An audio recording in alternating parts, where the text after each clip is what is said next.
Autre enseignement, quand on parle de prévention, nous ne rentrons pas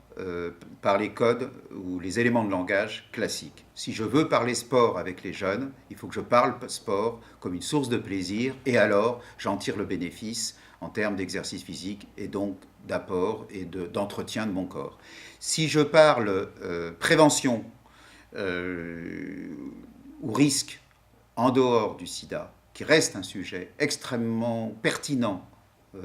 marquant depuis les années 80 et qui renvoie à des enjeux de prévention, en dehors de ces aspects qui sont des aspects qui sont des marqueurs très importants,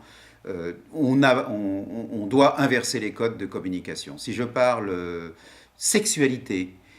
cela renvoie pour les jeunes à des facteurs de plaisir et c'est dès lors que je suis dans une situation de plaisir, effectivement je dois me protéger et je dois faire attention à ces MST.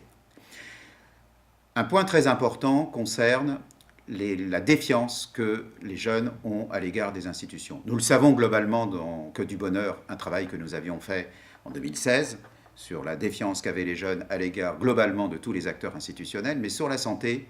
très important de constater qu'il y a une autorité médicale qui est mise en défaut, tout comme d'ailleurs le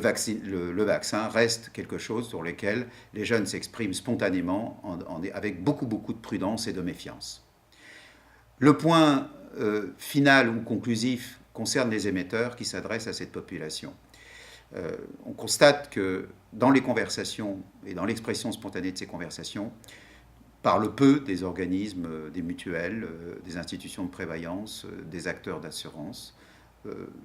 à défaut de remboursement, délai, accueil, donc des aspects très techniques, peu sont mentionnés dans ces situations.